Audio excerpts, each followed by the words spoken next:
Deus, querido Pai, Jesus, amigo e mestre, agradecidos estamos, Senhor, por mais esta oportunidade que estamos tendo de aqui nos encontrarmos, aonde iremos ampliar os nossos entendimentos sobre as leis de Deus à luz da doutrina espírita.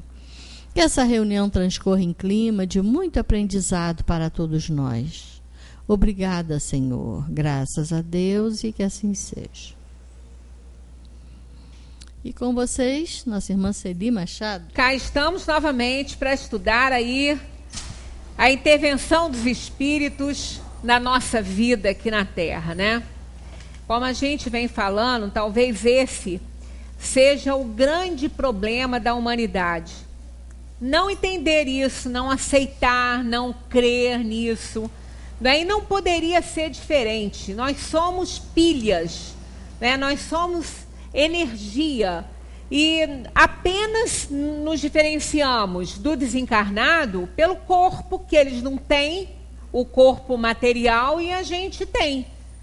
Mas eles têm o corpo, né, fluídico, que é o corpo com o qual eles se comunicam, eles interagem no plano material, eles interagem com o nosso pensamento,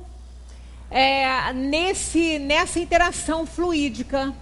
Então não temos como, a gente já falou aqui na outra reunião que estivemos juntos, não tem como a gente evitar a interferência deles na nossa vida. Então a influência espiritual, ela é fato, ela existe, ela não tem como ser freada, não existe essa possibilidade. Como nós já estamos nesse capítulo, já passamos por aquele item em que Kardec disse que nós estamos sempre cercados por eles, sempre supervisionados por eles. Não existe a possibilidade de estarmos sozinhos em lugar nenhum, de estarmos sem olhos nos assistindo, nos vendo, né, nos sentindo. Não existe essa possibilidade. Nós somos cidadãos do universo, estamos constantemente supervisionados por uma nuvem de testemunhas, como diz Paulo, né, numa carta. Eu não sei se é aos Efésios ou aos Coríntios, uma das cartas de Paulo, ele fala que nós estamos sempre cercados por uma nuvem de testemunhas. Então não tem possibilidade.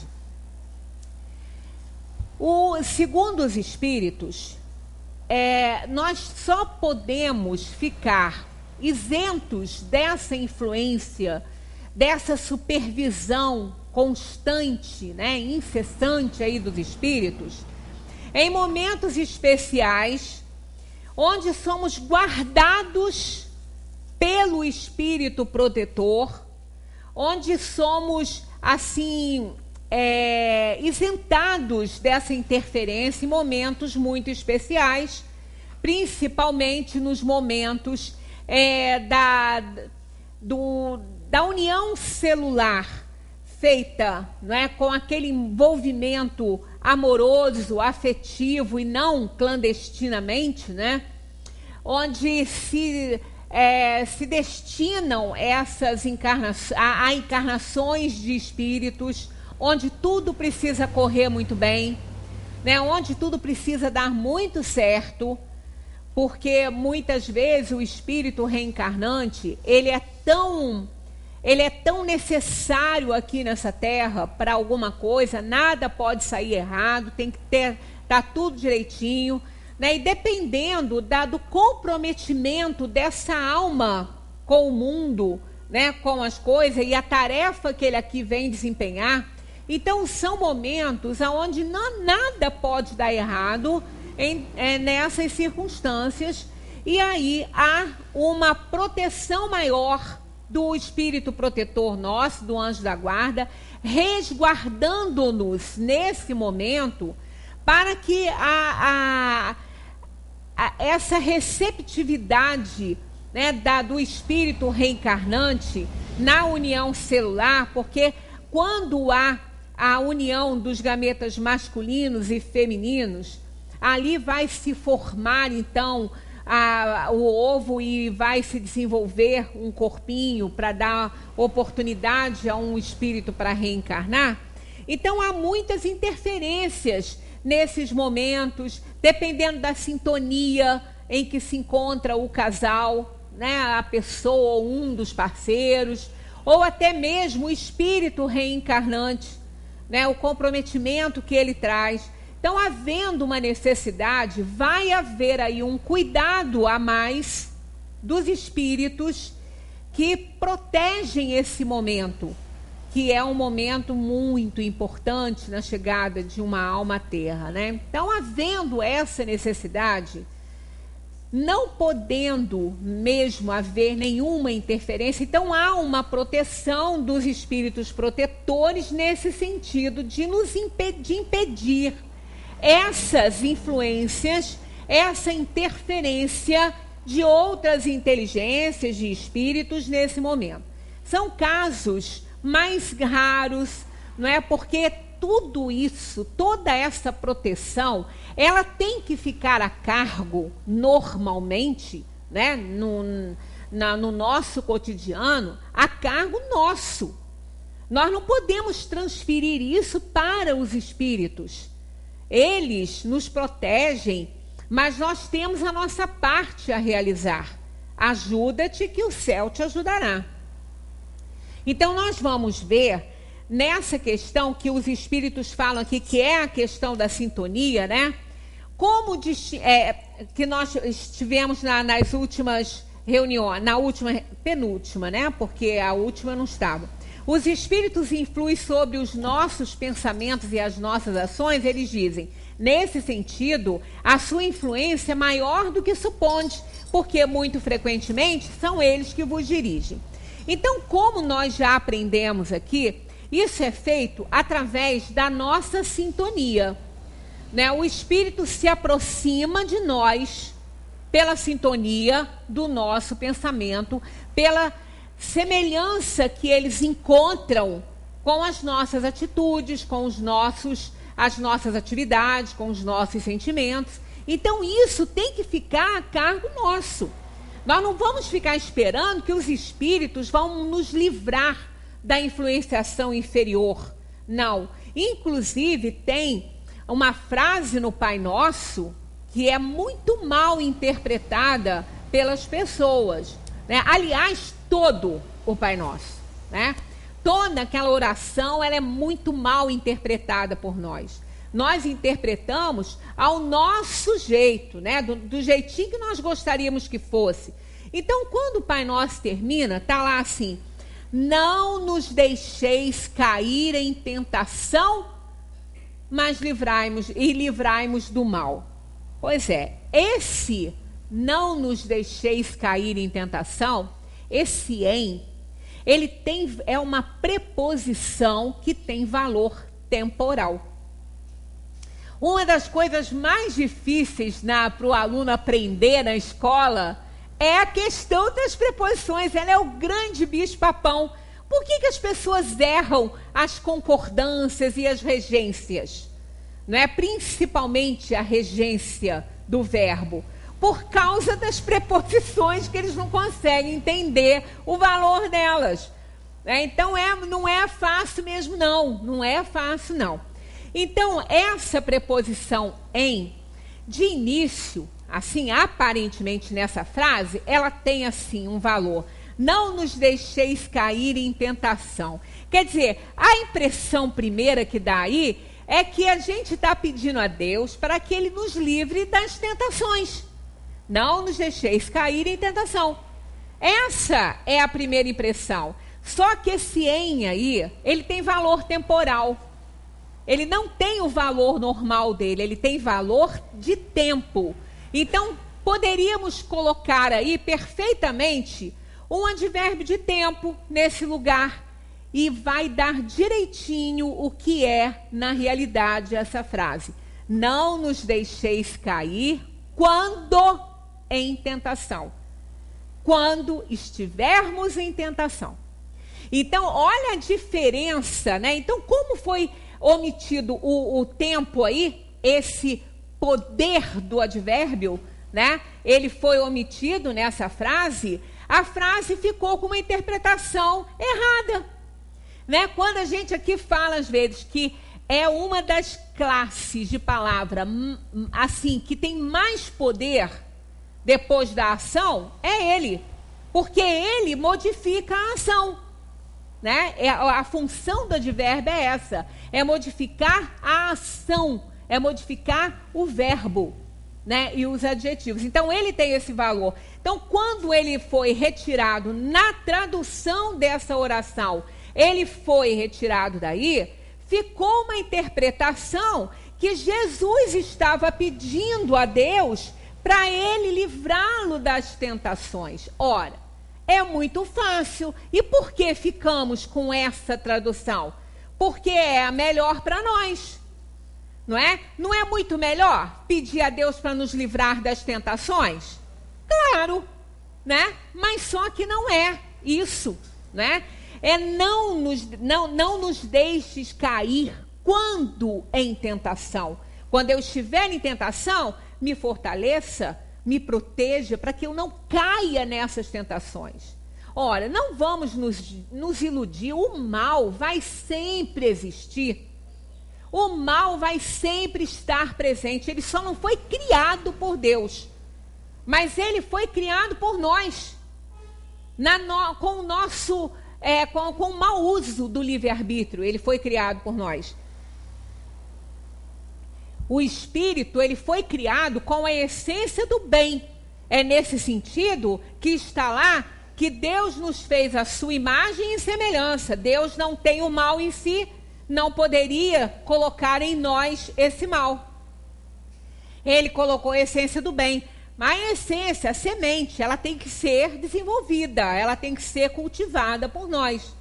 Mas quando nós nos deixamos levar pelas influências, né, pelas tentações, nós desenvolvemos o mal. Aí ele vai existir.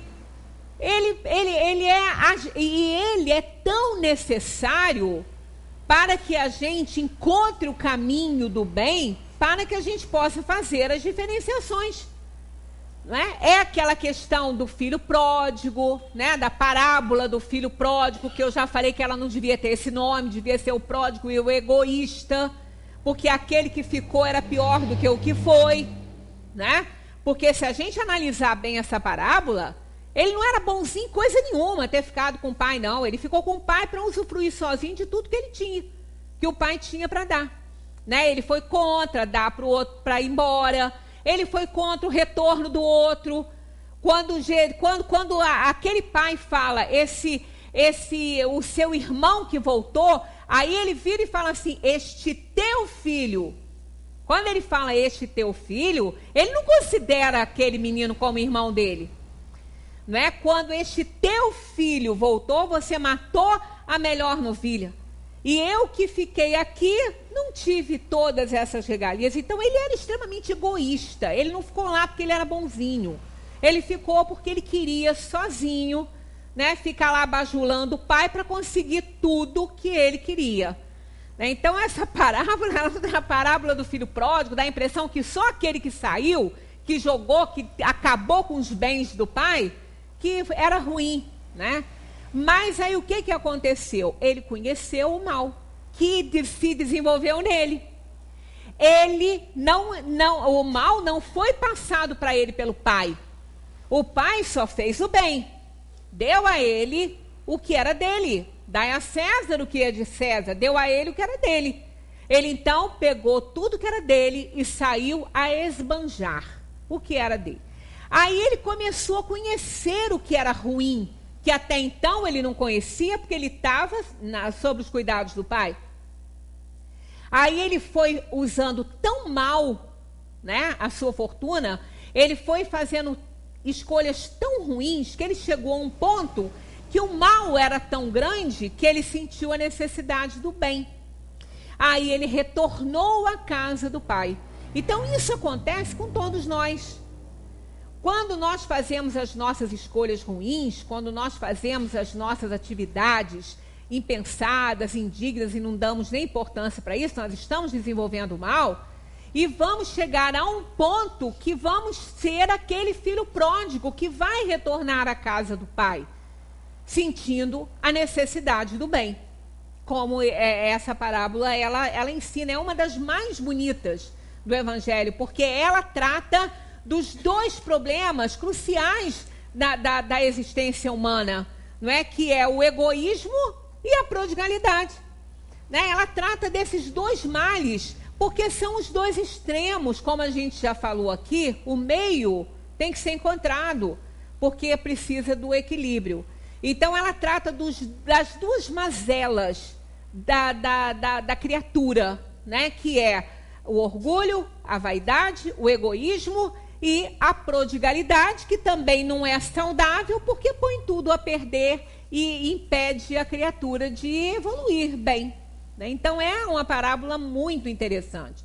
Então, essa questão do mal, ele vai sempre existir, porque as almas são criadas sempre, que Deus cria incessantemente, é simples e ignorante. Ali, ela vai se desenvolver. Mas as almas recebem as influências dos encarnados e dos desencarnados. Sempre. Isso sempre existe. E vai sempre existir. Principalmente em mundos primitivos e em mundos de prova e expiação, como é esse nosso, que é o mundo em que nós nos encontramos. Né? Porque somos espíritos ainda inferiores e que precisamos expiar e não apenas provar. Então, pedir a Deus para nos livrar do mal, isso é uma insanidade. Porque é exatamente Ele que vai nos provar, que vai nos testar, que vai nos dar condições de entendermos que se já estamos melhores ou não. Então, Ele é extremamente importante, o mal é importante.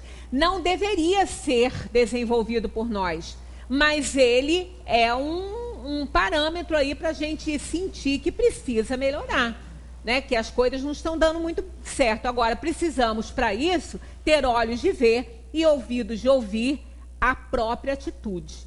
Né? Por isso que é necessário estarmos sempre em reflexão, que é olhar para dentro. Refletir é olhar para si, né? Olhar para dentro de si e ver se está indo bem ou se não está indo bem.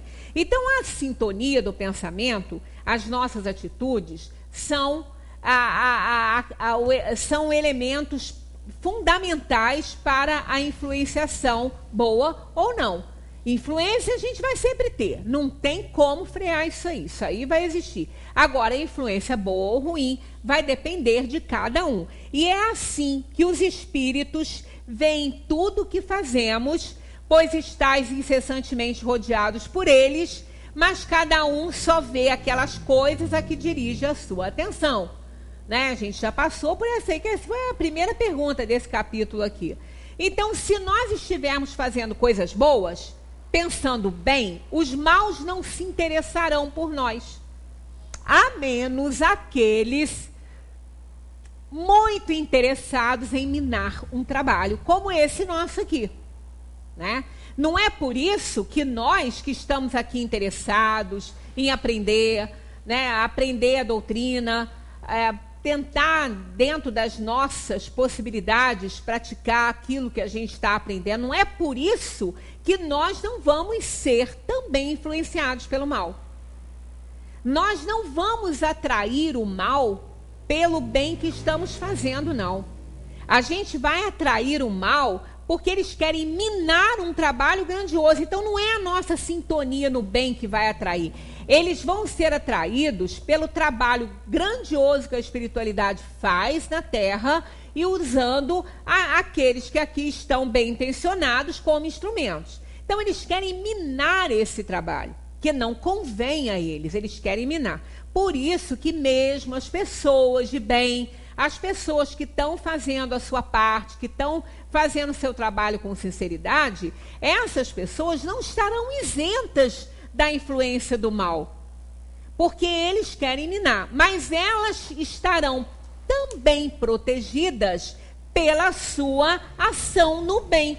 É o espírito protetor que também estará auxiliando essas pessoas. Então, elas não vão ser alvos muito fáceis. Elas vão ser alvos, mas fáceis não. Né? Porque é por isso que a gente precisa permanecer, ter convicção daquilo que quer e daquilo que faz. E permanecer. Então, eles vão usar outras pessoas, eles vão pegar outras pessoas para afetar, para que a gente seja afetado também. Né? Então, a gente tem que estar sempre muito atento a tudo isso. Porque é através da... então, não é melhor então nem fazer um bom trabalho, né? Porque aí, pelo menos, a gente desse está livre. Não, porque vai estar aberto à influência de não estar fazendo um bom trabalho. Vamos também receber a influência de espíritos que também não gostam de fazer nada. E aí é pior ainda. Porque, pelo menos, nós... Num bom trabalho, nós estaremos protegidos pelo nosso espírito protetor também, mas que não vai nos isentar de fazer a nossa parte, que é perseverar no trabalho. Porque quantas vezes é comum, quando a gente começa num trabalho voluntário, é comum a gente se aborrecer muito, principalmente aquelas pessoas que estão mergulhando de cabeça, que estão com muita vontade de ajudar, sabe? Então, primeiro, nós vamos deparar com pessoas complicadas. Porque uma pessoa que está numa situação de miserabilidade, né, ela também está em provação e expiação.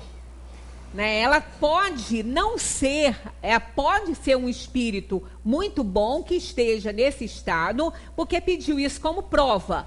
Mas, num planeta de provação e expiação, a maioria que vive nesse estado de miserabilidade, muito revoltados por causa disso, não são espíritos que estão só em provação, não. Eles estão em expiação também. E não tem um entendimento como nós gostaríamos que tivesse, né? Não tem uma aceitação muito boa, não tem muitas vezes nem capacidade de entender as coisas da maneira que a gente entende. Então vão nos decepcionar, não resta dúvida que vão, né? E não vão faltar as influências inferiores em cima dessas pessoas, para que elas façam também, unindo as tendências que já têm com a influência, a terem um comportamento inadequado àquelas expectativas do voluntário que quer trabalhar e que está trabalhando, para que elas sejam também abandonadas para lá.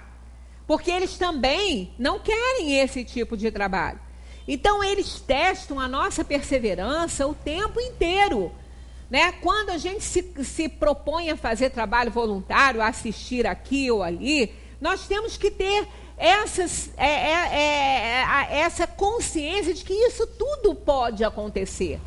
Né? Então, nós não podemos desistir. Mas, por outro lado, também não podemos ser tão frágeis, tão frouxos, digamos assim, a ponto de ficar dando a mesma face o tempo todo. Tem que mostrar o outro lado da face, o outro lado da moeda, dar o outro lado. Mas não é dar o outro lado para bater. É dar o outro lado da face, quando isso quer dizer mostrar o outro lado da moeda. Chamar a responsabilidade e dizer, fulano, você está sendo assistido, você está sendo cuidado. Mas você tem a sua parte para fazer. Se não fizer, vai perder a ajuda que está tendo, porque vai ser direcionada para quem está aproveitando. Então, isso não é ser anticaridoso, não. Isso é ser firme, é chamar a pessoa à responsabilidade. E isso também acaba não deixando que a gente desista. Né? Essa posição, a gente não vai desistir desse trabalho. Vai continuar fazendo. Nós somos testados o tempo inteiro, né, por influenciações, estejamos num trabalho do bem ou não. Não vamos achar, porque estamos num trabalho do bem, que a gente não vai ser assediado pelos espíritos inferiores. Vamos ser, sim, muito assediados, mas também vamos ser muito protegidos pela equipe que também trabalha nesse trabalho no bem. Então, a sintonia ela é importante, há uma série de coisas, não é somente a sintonia, não é que importa, mas ela é responsável aí pela maioria das influenciações que nós recebemos, seja boa ou ruim, e vai depender. Então, trouxemos algumas coisas aqui sobre o pensamento, porque tem tudo a ver com isso, já que a influência, já que eles dirigem os nossos pensamentos, acoplados ao nosso campo de energia, por causa da sintonia do nosso pensamento, na maioria dos casos, tirando aí o trabalho do bem, né, que eles querem exterminar. Então eles acabam sendo atraídos para isso, para ver se minam, né, se estragam o trabalho. Então nós podemos até abordar aqui um pensamento de Gandhi que nos alerta muito para essa importante, para esse importante elemento, né, do nosso trabalho, do nosso bem, que é a nossa sintonia, o estar bem. Ele diz assim, ó: tenha sempre bons pensamentos, porque os seus pensamentos se transformam em suas palavras. O pensamento é o alicerce da ação, não é? Então, ele alicerça a ação, né, tem como auxiliar a palavra, não é? O desenrolar dos fatos, da inteligência. Então, ele fala: tenha sempre bons pensamentos, porque os seus pensamentos se transformam em suas palavras. Tenha boas palavras, porque as suas palavras se transformam em suas ações. Tenha boas ações, porque as suas ações se transformam em seus hábitos. Tenha bons hábitos, porque os seus hábitos se transformam em seus valores. E tenha bons valores, porque os seus valores se transformam no seu próprio destino, né? Isso é a mais pura verdade, né? Ainda mais vindo de quem, né, que foi um grande precursor aí, né, do bem, da compaixão, da solidariedade, da pacificação, né, como ele sempre teve como atitude em todas as suas ações. Ah, mas ele se envolveu com isso, ele recebeu isso, ele teve aquilo. Não vamos manchar, né, essa figura grandiosa, iluminada, né, do bem com essas coisas, porque é importante que a gente reconheça muitas vezes a necessidade também do acordo feito. Não estamos falando em dinheiro, estamos falando em acordos de interesses necessários dentro da própria ação no bem, né, que foi o que aconteceu aí com Gandhi. Então, como alicerce vivo de todas as realizações nos planos físico e extrafísico, encontramos o pensamento por agente essencial. O pensamento é atributo da alma. Não existe a possibilidade, como a gente já falou aqui, de não pensar, né? Quando a gente pensa que não está pensando, a gente está pensando que não está pensando. Não existe a possibilidade da gente não pensar, né? É atributo da alma. Não é o corpo que pensa. Um corpo morto não pensa, porque o espírito já está fora dele. E quem pensa é a alma. Entretanto, ele ainda é matéria. Olha que interessante, o pensamento, ele precisa da matéria para ele se exteriorizar. Por isso que nós temos aquela famosa afirmação, né, dos espíritos, que há dois elementos fundamentais no universo, o espírito e a matéria, e Deus a controlar esses dois, né?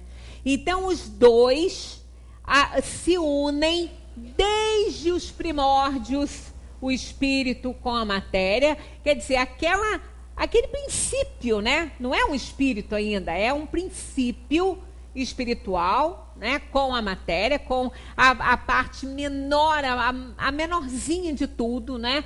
Para que isso venha ao longo da caminhada evolutiva aí, do átomo ao arcanjo, porque ele mesmo começou através do átomo. Não vamos esquecer disso, que a gente já falou sobre isso aqui. Ele não veio do átomo, ele veio através dele. Então foi junto com ele, nós já vimos que essa tradução está errada no Livro dos Espíritos por causa de quê? Por causa de uma preposição que foi omitida também na parte do original em francês, né? É per l'atome, pelo átomo, e não do. Então, isso também faz toda a diferença para a gente fazer para a gente ter esse entendimento dualista. Porque do átomo seria unicista, veio do átomo, como pode a parte mais inteligente vir da matéria? Claro que não. Então, isso é uma coisa óbvia, isso é lógico. Aí, como a gente, né, vendo, analisando isso, não podia ser, havia sempre essa coisa aí que não entrava no entendimento, né, eu não conseguia entender isso, para mim não é possível. Do átomo ao arcanjo, porque ele mesmo começou por ser átomo. Desde quando o espírito começou por ser átomo? Isso está errado, não pode ser.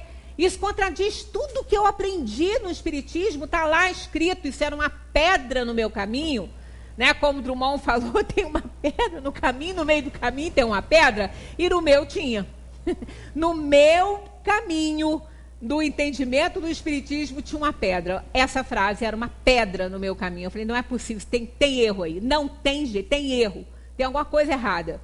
Aí, quer dizer, a gente começa a buscar, e quando eu fui ver, está lá. Qualquer um que for pegar o original em francês, está lá. Eu não preciso saber francês para isso. E ninguém, porque isso é a língua latina, né? A gente puxa daqui, puxa dali, para nossa sardinha a gente encontra. Tá? Então tem um por com um ó, né? Pelo, por, mas ó, pelo.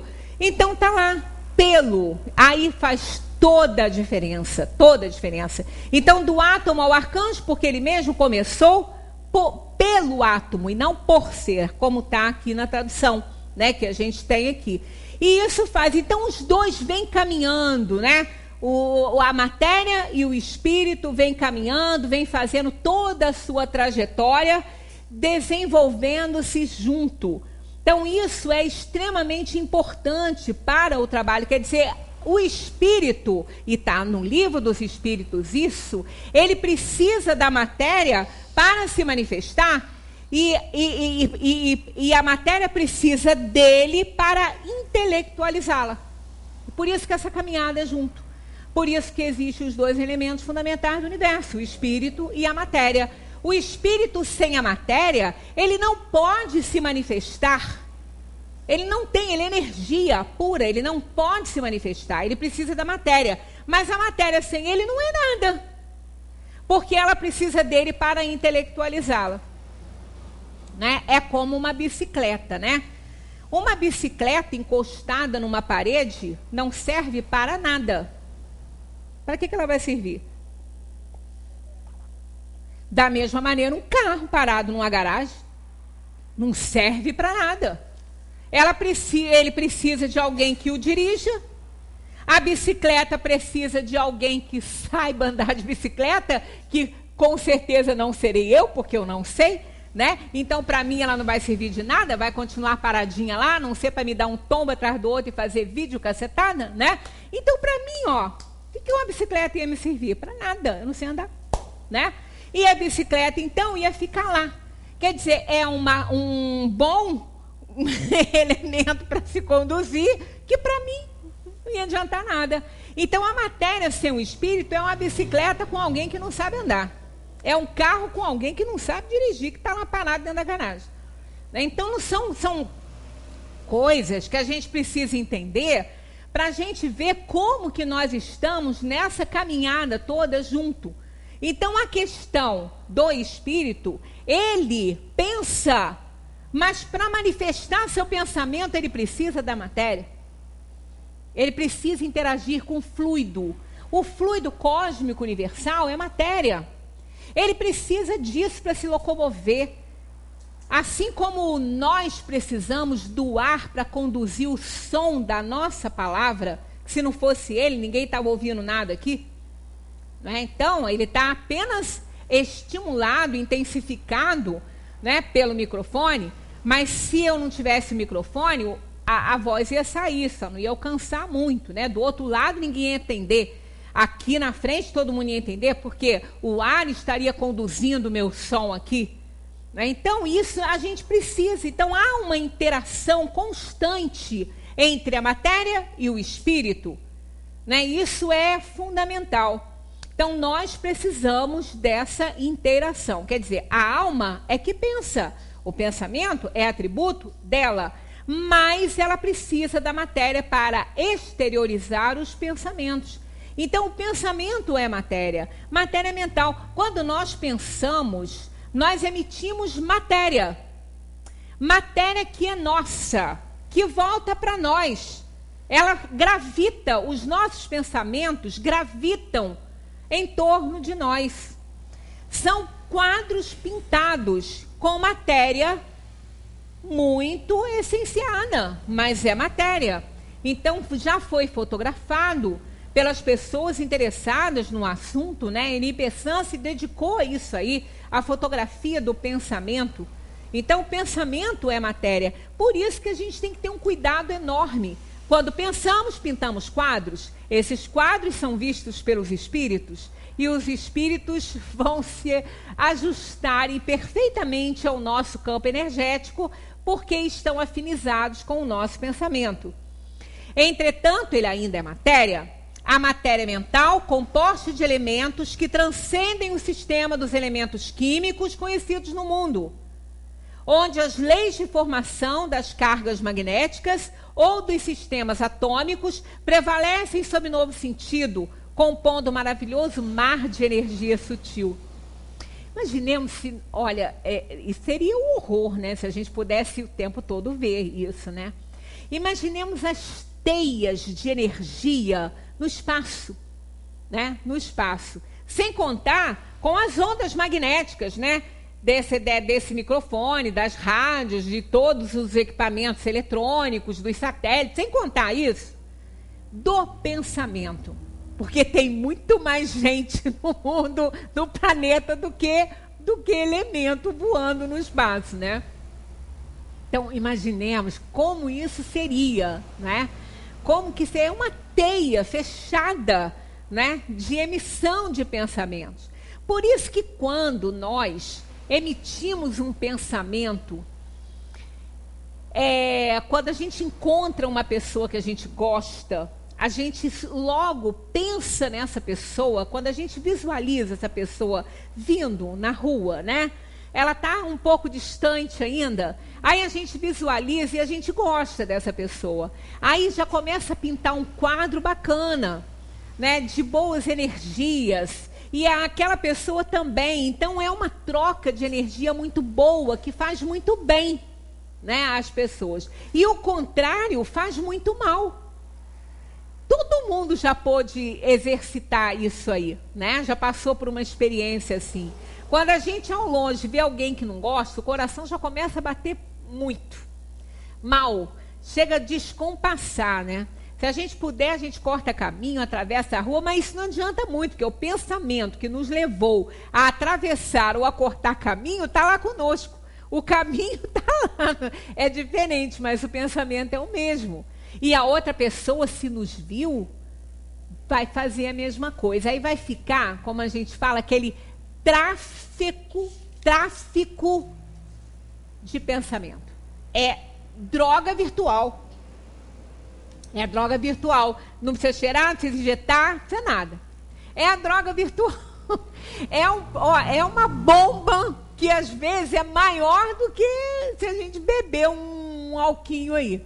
Faz mais mal. Pode entupir veia, fazer a pessoa até infartar. É verdade, hein? Isso não é mentira, não. A aura de cada criatura permanece tecida de correntes atômicas sutis dos pensamentos, que eles são próprios ou habituais, que eles imprimem frequência e cor peculiares. O pensamento tem cor, né? Ele denota a cor. A cor, ela tem a sua significação, né? Ela tem o seu valor. Ela tem, inclusive, o sentimento material ligado a ela, né? Todos sabem que as cores frias são calmantes. né, as cores mais claras, o azul, o lilás, o verde, são cores frias. Elas são calmantes. E as cores quentes ativam. São cores que agitam a pessoa.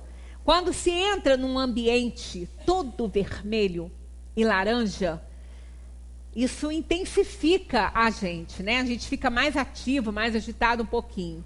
Quando se entra num ambiente clarinho, um verde clarinho, pode ver que hospitais, por exemplo, clínicas, não tem cores muito fortes. São sempre cores frias, cores mais calmantes. Então, nós temos a associação não só, né, da parte moral, da parte espiritual, quanto também da parte física, fisiológica, na questão das cores. Então, a nossa aura também, dependendo da nossa atividade, se estivermos muito agitados, ela vai ficar com uma cor muito mais forte, uma cor quente. Né? Enquanto que se estivermos calmos, mais tranquilos, a nossa aura ela tem uma cor mais fria, mais clarinha.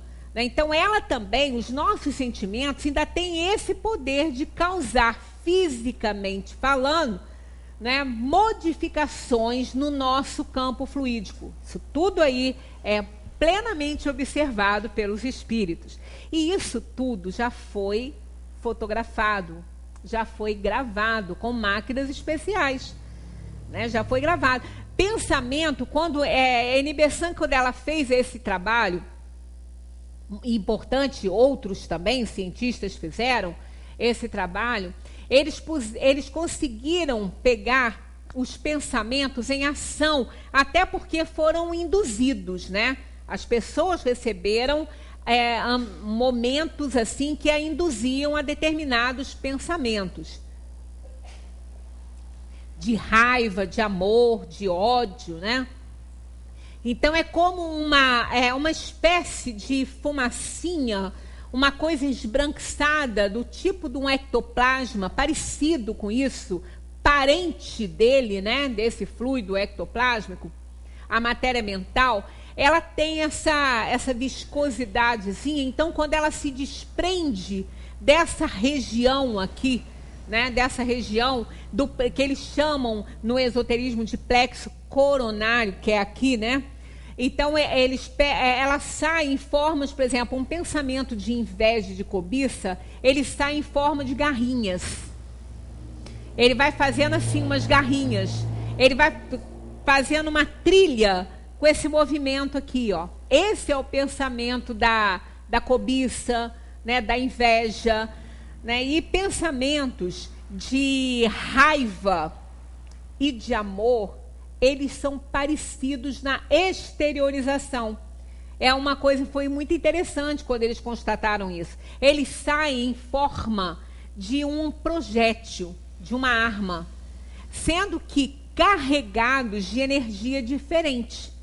Né? O pensamento no amor, ele está carregado de energia positiva, e o de ódio carregado de energia negativa, mas eles têm uma aparência muito semelhante, isso na fotografia. Né? Então, esses elementos são todos vistos pelos espíritos.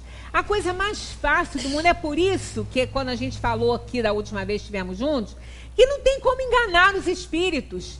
Porque nós não estamos vendo essa matéria mental, mas eles estão. Então, a gente não tem como enganar. A gente engana o encarnado que não está vendo isso. Aí a gente bota um sorrisinho bonito no rosto, né? E pronto. Mas o sentimento pode estar envenenado contra aquela pessoa para a qual a gente está indo.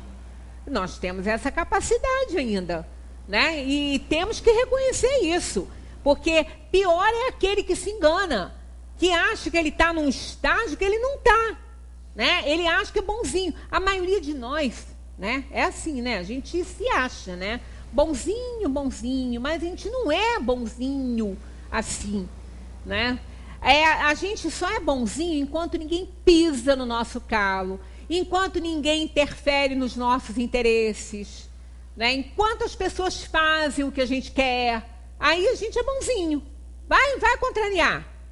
Vai contrariar. É por isso que a vida em família é tão cheia de conflitos.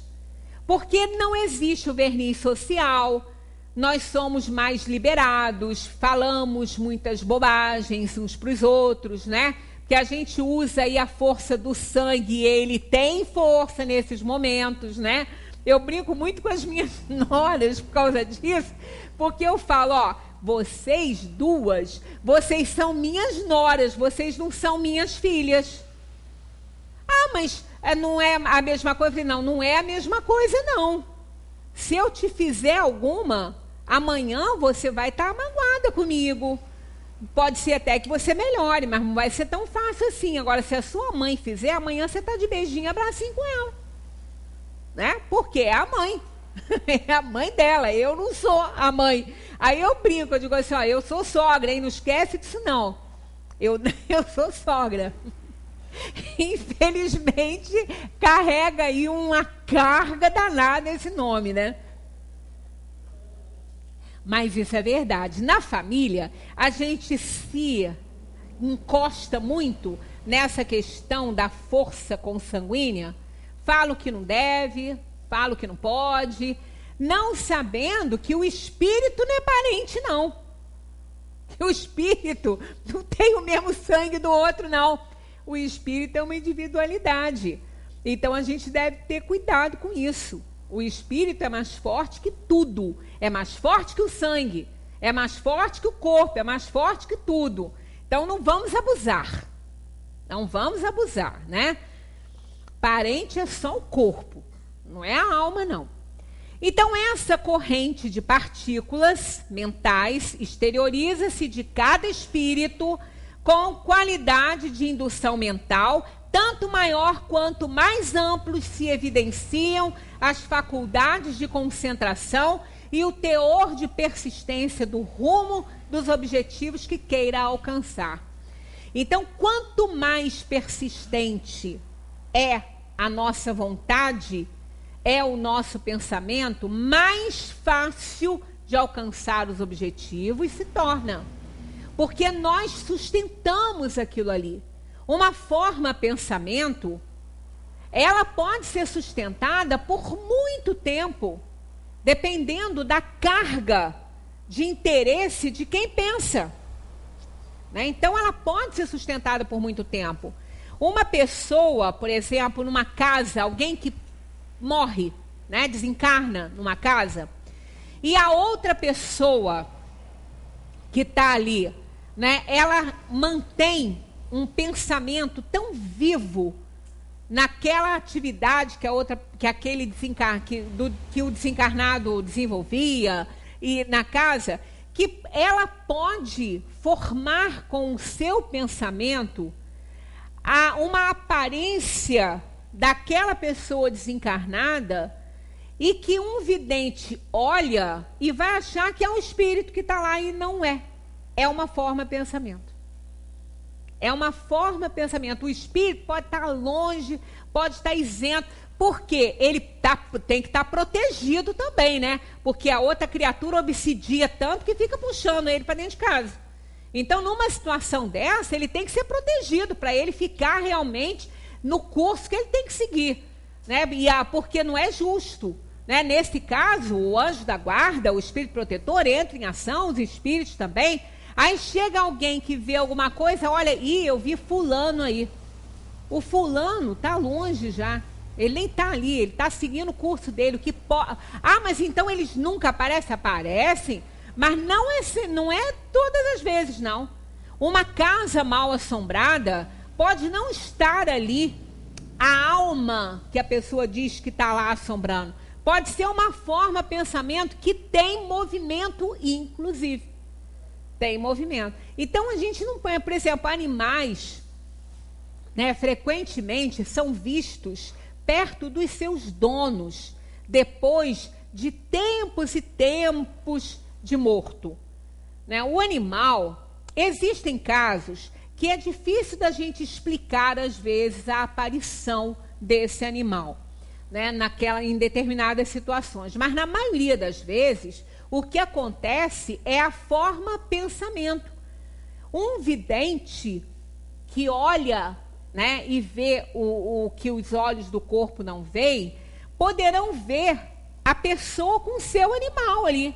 e não ser o animal, né? Porque a gente aprende no Livro dos Espíritos que os animais, quando morre o corpo, aquele princípio espiritual, ele é aproveitado quase que imediatamente. Então, existe aí uma lacuna, o quase, né? Mas, com certeza, muito tempo eles não vão ficar com aquela energia ali dentro da casa, porque eles estão em evolução. Lembra do átomo ao arcanjo? Pois é, eles estão no reino da inteligência inferior e precisam dar sequência e continuidade à evolução daquele princípio espiritual.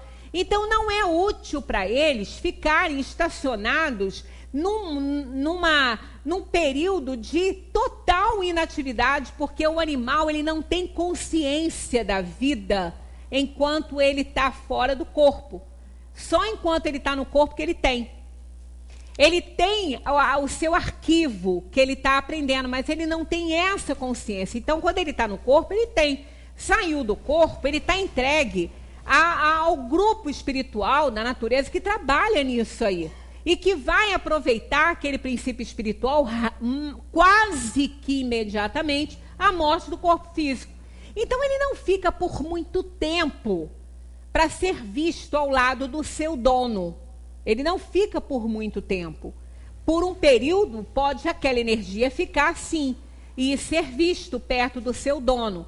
Mas é por muito pouco tempo, porque ele tem que dar continuidade à evolução daquele princípio espiritual que, quando fizer toda a experiência no reino animal, vai sair para entrar no reino nominal, para quando receber aí a marca do Criador, quando ele transformar esse princípio espiritual em espírito. E isso não acontece na Terra, porque os animais da Terra ainda estão para o homem, assim como o homem está para Deus. Isso está no Livro dos Espíritos. É longo isso, né? É um processo de milênios, milênios e milênios. A gente não tem nem ideia, né, de quanto tempo leva isso. Então, quando um animal é visto, o que é aquilo ali? É o pensamento.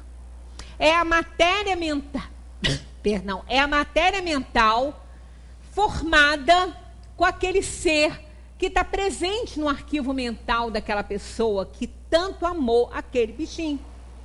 Então, eu sempre falo que se tiver um vidente, vai ver a Meg, a minha cocker, junto comigo o tempo todo. Porque eu penso nela o tempo todo, ela foi um grande amor na minha vida, né? Então, ela com certeza vai ser vista, mas não é ela, é uma forma pensamento que vai estar ali. Né? Da mesma maneira que a gente forma outras coisas. Então, a nossa matéria mental, ela forma aquele pensamento que está vivo em nós naquele momento. Isso aí, se não for bom, vai atrair espíritos inferiores que vão se aproveitar desse momento nosso e muitas vezes, como eles dizem ali, vão dirigir os nossos pensamentos, e isso é muito sério. Assim, compreendemos perfeitamente que a matéria mental é um instrumento sutil da vontade, gerando motivações positivas ou negativas. Então, essa influência a gente não tem como evitar, mas tem como qualificá-la de ruim ou boa, dependendo da sintonia em que nos encontrarmos, da matéria que nós estivermos emitindo naquele momento. Dizem estudiosos do pensamento, todo pensamento cria uma série de vibrações na substância do corpo mental. Corpo mental é o cérebro, né? Porque a mente é o espírito. Correspondente à natureza do mesmo pensamento e que se combinam em maravilhoso jogo de cores. Deve ser muito bonito mesmo, né? O corpo mental, graças ao impulso do pensamento, exterioriza uma fração de si mesmo que toma forma correspondente à intensidade vibratória. Deve ser um jogo de cores, porque os pensamentos exaltados, mais quentes, com certeza vão ser com cores fortes, e os outros mais tranquilos, mais frescos, com cores mais frias. Então, e como o nosso pensamento ele é dinâmico, deve ser um jogo de cores continuamente, né, ali exercitado, executado por nós, deve ser uma coisa bonita. Eu imagino quem pode ver, né? O corpo mental, graças ao impulso do pensamento, exterioriza então uma fração de si mesmo que toma forma correspondente à intensidade da vibração da pessoa. Quer dizer, quanto mais a pessoa sustenta aquele pensamento, mais claro e nítido fica, né, aquele filme que ela está pintando. A imagem fica muito mais clara, muito mais fácil de se ver. Esse estado vibratório da fração exteriorizada desse corpo mental tem a propriedade de atrair a si, no meio etéreo, substância sublimada e análoga à sua. Então aqui a gente vê que está exatamente encontrando esse estudo científico, que isso aqui é um estudo científico, né? Está exatamente indo ao encontro do que a gente aprende nessa questão que fala da intervenção dos espíritos no mundo corpóreo. Eles são atraídos pelo que eles veem e pelo que eles percebem na nossa sintonia, né? Porque o pensamento alicerça a ação. Então, a gente tem que ter uma responsabilidade muito grande ao pensar. Ainda tem algumas coisas sobre o pensamento que vale a pena a gente continuar a entender e a perceber e a aprender, que a gente vai dar continuidade na semana que vem sobre isso, porque está tudo dentro dessa questão aqui, né, da interferência dos espíritos nos acontecimentos da vida. Né, no nosso. O que nós temos que ter em mente sempre, que é um fato, é isso, é a veracidade desse acontecimento, né, desse fato. Os espíritos interferem em nossos pensamentos. Aí, quando a gente faz alguma coisa que a gente fala assim, poxa vida, para que eu fiz isso, eu não devia ter feito, não dá para culpar os espíritos, não. Porque eles só entram em nosso campo de energia porque eles se sentiram atraídos pela sintonia que nós nos encontramos naquele momento. Então, isso é algo com o qual a gente tem que se preocupar, porque se a gente percebe isso, a gente aí o anjo da guarda também está vendo que a gente está dando uma entrada para que eles possam nos esclarecer a respeito, e logo a gente identifica o fato, não, esse pensamento aí não é meu. Tanto que os espíritos aqui, eles falam assim, né, os homens de inteligência e de gênio tiram sempre suas ideias de si mesmo. Eles falam algumas vezes, as ideias surgem do seu próprio espírito, mas frequentemente lhes são sugeridas por outros espíritos que os julgam capazes de as compreender e dignos de as transmitir. Quando eles não as encontram em si mesmos, apelam para a inspiração, que é uma evocação que fazem sem o suspeitar.